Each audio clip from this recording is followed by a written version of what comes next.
Piece minders, I hope you are doing good and happy in your lifes. But happy रहने के लिए बहुत सारी चीज़ें ज़रूरत होती है, और उसमें से एक ये भी चीज़ होती है कि हमको जो है ना दूसरों से मोह हो जाता है, मतलब कि अटैचमेंट हो जाता है। अब अगर वो लोग हमारी लाइफ में हैं, हमारे साथ हैं, तो ये तो बहुत अच्छी बात है। बट व्हाट इफ़ वो हमारी लाइफ में नहीं है? तो यहाँ पे हमें अटैचमेंट को ख़त्म करने की ज़रूरत होती है। बट ये हमारे लिए ये एक बहुत ही बड़ा मुसीबत हो जाता है कि हम कैसे अपने अटैचमेंट को किसी से ख़त्म करें। अब लोगों के या हमारे रिलेशन, कोई भी रिलेशन हो सकता है, ये फ्रेंडशिप हो सकती है, लव रिलेशन हो सकता है, पेरेंट्स के साथ हो सकता है, सिबलिंग्स के साथ हो सकता है, कोई आपका कज़िन हो सकता है, कोई आपका और रिलेटिव हो सकता है। कभी कभी तो कुछ नेबर्स भी ऐसे होते हैं जो हमारे इतने क्लोज होते हैं कि उनसे दूर जाने से हमें बहुत ज़्यादा प्रॉब्लम होती है। सो रिलेशन में भी एनीथिंग, बट वहाँ पे दो तरह के जो डिस्टेंसेस आते हैं वो दो तरह के होते हैं। पहला ये कि सामने वाला अपनी मर्ज़ी से या आप म्यूचुअल अंडरस्टैंडिंग से एक दूसरे से सेपरेट हुए हैं, वहाँ पे आप दोनों का कंसेंट था या फिर किसी एक का कंसेंट था। और दूसरा सेपरेशन होता है जहाँ पे कि इंसान की डेथ हो जाती है, मतलब वहाँ ना आप चाहते थे ना वो इंसान चाहता था, बट सर्कमस्टेंसेस ऐसे बने या उनकी डेथ हो गई, वो आपसे दूर हो गए और आप अपना अटैचमेंट नहीं ख़त्म कर पा रहे। अब ऐसे सिचुएशंस में हम क्या करेंगे, क्योंकि ज़िंदगी तो जीना ज़रूरी है, किसी के चले जाने से हम अपनी लाइफ ख़त्म नहीं कर सकते। सो आज मैं आप लोगों के साथ दोनों ही कंडीशंस के लिए कुछ ऐसे पॉइंट्स शेयर करूँगी जिससे कि आपको अपनी लाइफ में आगे बढ़ने में ज़्यादा हेल्पफुल होगा। So what are you waiting for, let's get start.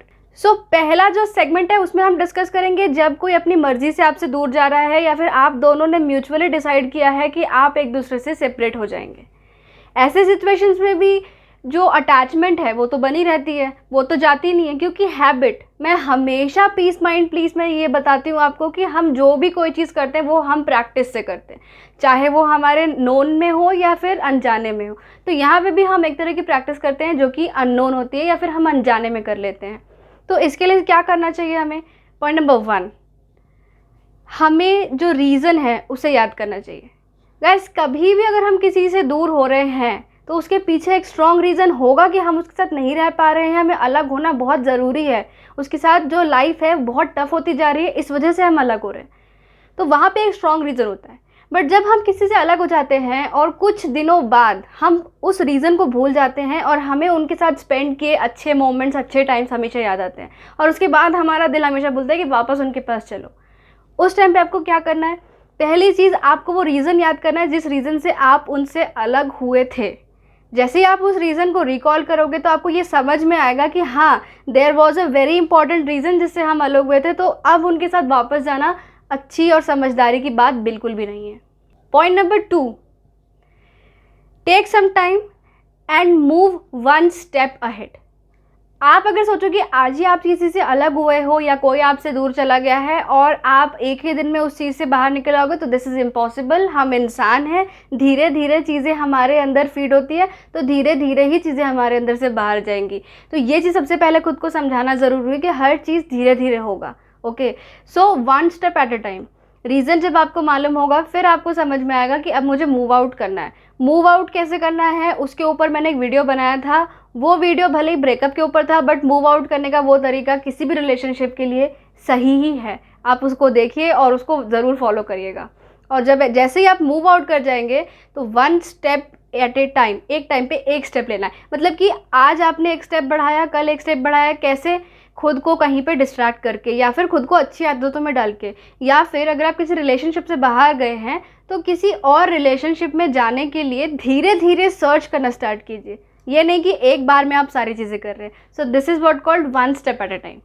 And point number 3, जैसे कि मैंने अभी बताया, आपको अपना फोकस डिस्ट्रैक्ट करना है, तो उसके लिए आपको डिसाइड करना ज़रूरी है कि कौन सा पार्ट है जो कि आपके फोकस को डिस्ट्रैक्ट कर सकता है। That means taking a decision how to distract your focus. ठीक है, तो सबसे पहले तो आपको फिर जैसे ही आप सोच समझ लिए कि हाँ मुझे अपने फोकस को कहीं और डिस्ट्रैक्ट करना है, तो अब आपको डिसाइड करना है किस साइड पर डिस्ट्रैक्ट करना है।